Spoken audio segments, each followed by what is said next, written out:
למדינת ישראל היו יכולות כאלה על כל שטח לבנון, כנראה שהתוצאה הייתה טובה יותר בסיום המלחמה. בפעולה הספציפית הזאת נתנו מענה במקום שלעיתים חילות וגורמים אחרים לא יכלו לתת מענה. הצלחנו לאורך תקופה יחסית קצרה לתת מענה כמעט כמו טייסת. הכלל הוא שבמקום שאין פתרונות, אנחנו משתדלים לייצר פתרונות יצירתיים, להתמחות ולחתום על שטח, על בעיה, ולא לעזוב אותו עד שאנחנו משלימים את המשימה. המלחמה תופסת אותנו באמצע מודל מבצעי עם מפקד אוגדה 91 לקראת מבצע מיוחד.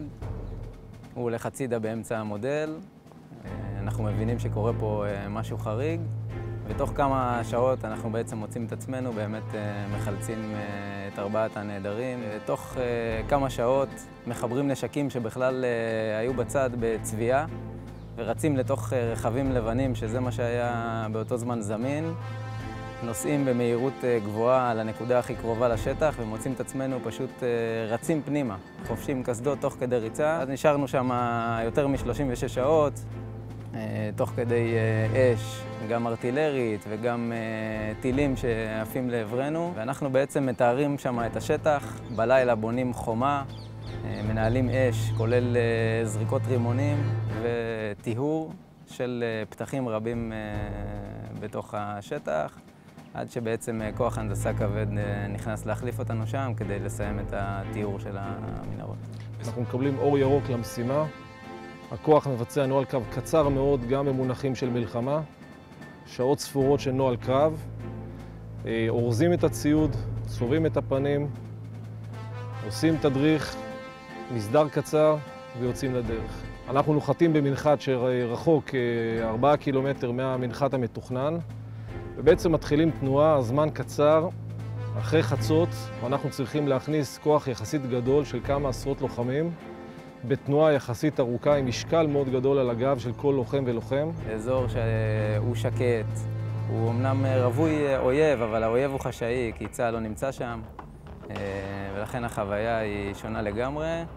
אני גם זוכר את הקונטרסטיות שבין היופי של הנוף לבין אווירת המלחמה, רעשים, הפצצות משני הצדדים.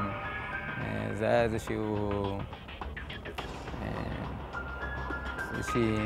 ניגודיות כזאת שהייתה ממש חריגה ומוזרה. ציר תנועה יחסית קשה, גם טופוגרפית, גם צמחייה שנמצאת שם. כשאנחנו נוחתים בשטח עם המסוק, עם מסוקים, אנחנו בעצם מזהים בטווח של כמה מאות מטרים מאיתנו רכב.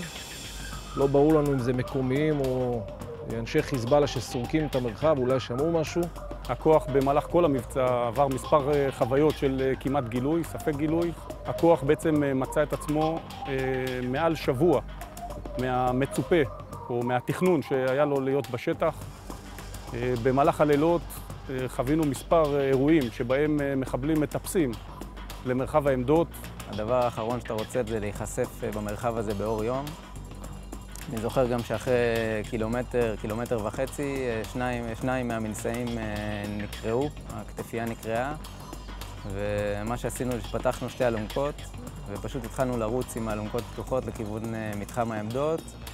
כשאתה יודע בראש, כל מה שאתה רוצה זה להגיע למצב שבבוקר למחרת אתה בחשאיות, בתוך עמדות ששולטות על שטח נרחב, ויכול להתחיל את העבודה שלשמה הגעת. צמצמנו 40-50% מכמות הירי צומצמה באותם ימים, ואני מניח שהדבר הזה צמצם את הפגיעה בעורף. ופה היה כוח שנמצא עמוק בלב השטח, מוקף באנשי חיזבאללה, גם בזמן אמת ידענו להגיד שיש מחבלים סביבנו. הכוח הזה בלי עורף צבאי אחריו, בלי כוחות שנמצאים בקרבתו שיכולים לשמש לו עתודה, שורד בשטח ללא גילוי, 10 ימים, 11 ימים, עם תספוק מועט שקיבל במהלך אותם ימים, ועומד במשימתו.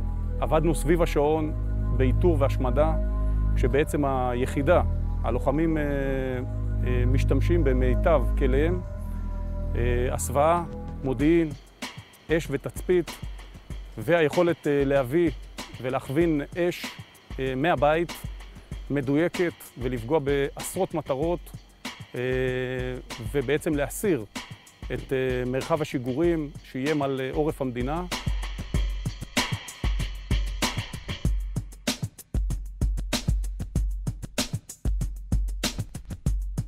מגלן במלחמה, מתחילתו ועד סופו, עד סופה של המלחמה, עד היום האחרון, מאירוע איתור הנעדרים מאותו טנק של גדוד 82 ועד היום האחרון למלחמה, אני חושב שהיא מאוד מאוד רצתה לדחוף את עצמה קדימה ולממש את הייעוד שלה. יחידה של פתרון לכל בעיה.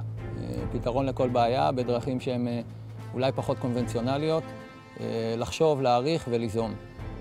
בהחלט אני חושב שחופש הפעולה והמחשבה כאן, ובסוף משמעת הביצוע, הם אלה שמביאים לה את ההישגים בקצה, בנקודות המפגש עם האויב, בכל מערכות ישראל ובכלל.